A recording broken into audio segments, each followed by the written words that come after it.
Imagine a farmer. He wakes up before the sun rises. Quick shots, alarm, feet on floor, walking outside, sunrise over rice fields. He works all day under the hot sun, planting rice, planting corn, planting sugarcane, but at the end of the day, the land he works on is not his. A big portion of his harvest goes to a landlord, a person who owns vast lands but may have never touched the soil. The farmer is left with just enough to feed his family. Sometimes not even that.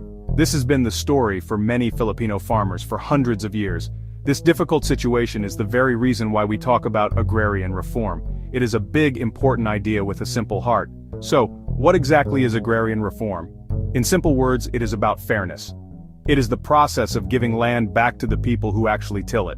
A future where hard work finally pays off on land they can call their own. Our story begins a long time ago during the Spanish colonial period. Before the Spaniards arrived, communities owned the land together. Everyone had a role. Everyone shared in the harvest. But when the Spanish came, they brought a new system. They introduced the concept of private land ownership. The Spanish crown declared all land in the Philippines as its own. They then gave away huge tracts of land, called encomiendas and later haciendas, to loyal Spanish officials, soldiers, religious orders. The Filipinos who had been farming these lands for generations suddenly became tenants on their own soil. This system created a new, powerful class of landlords. Filipino farmers were pushed into poverty. When the Americans took over from Spain, many hoped for change. They tried to address it by buying some of the large friar lands and selling them to tenants. However, this program had limited success. Many of the lands ended up in the hands of wealthy Filipino elites instead of the poor farmers they were intended for. So, even after the American period began, the fundamental problem remained. After the Philippines gained its independence in 1946, the country was in ruins from World War II. The government had to rebuild the nation, and the land problem was more urgent than ever. Peasant unrest, especially from the Hugbalahap movement in central Luzon, was growing stronger. President Ramon Magsaysay, who was very popular with the masses, tried to address this. He passed the Agricultural Tenancy Act of 1954, which gave tenants the choice to switch from share tenancy to a leasehold system, where they would pay a fixed rent instead of a percentage of their harvest.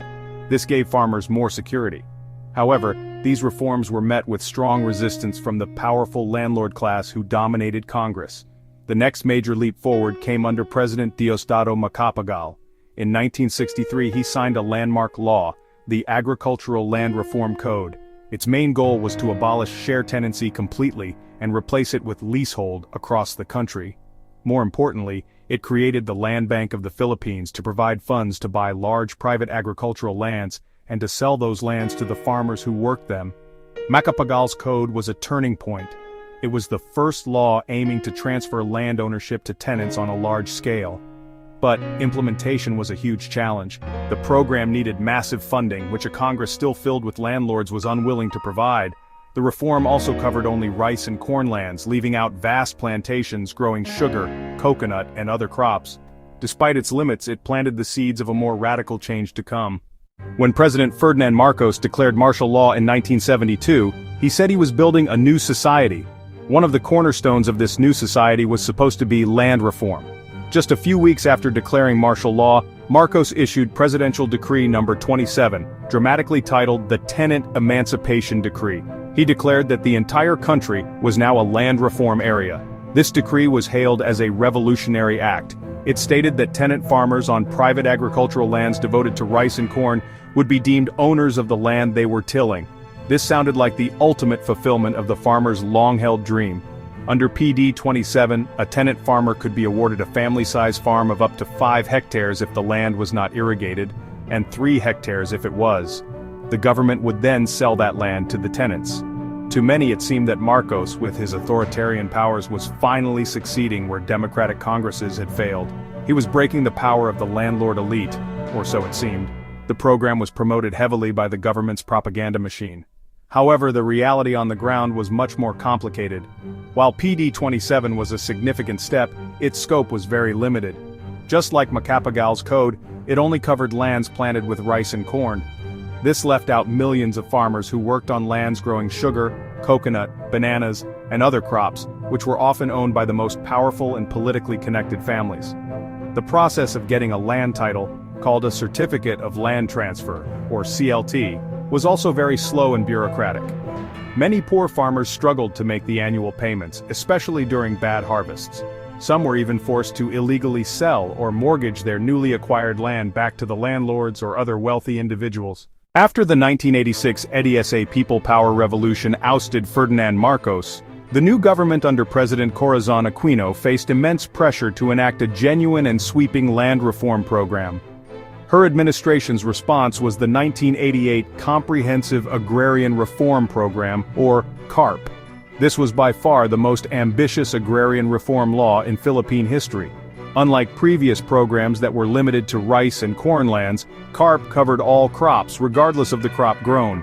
CARP aimed to redistribute about 7.8 million hectares of land over a period of 10 years. The law included different ways to transfer land, including allowing corporations to give shares of stock to their farm workers instead of land. This stock distribution option became very controversial. The program also created the Department of Agrarian Reform, or DAR, to be the lead agency in implementing it. Hopes were high that this would finally bring social justice to the countryside and end the centuries-old land problem. However, CARP's journey has been long and difficult. The original 10-year timeline was not met. The program was extended in 1998 for another 10 years. Then again in 2009, it was extended for 5 more years with reforms, becoming known as CARPer. Throughout these decades, the program has been plagued by problems. Landlords used legal loopholes to avoid giving up their land. The process of identifying land, valuing it, and distributing it to beneficiaries was extremely slow and bureaucratic.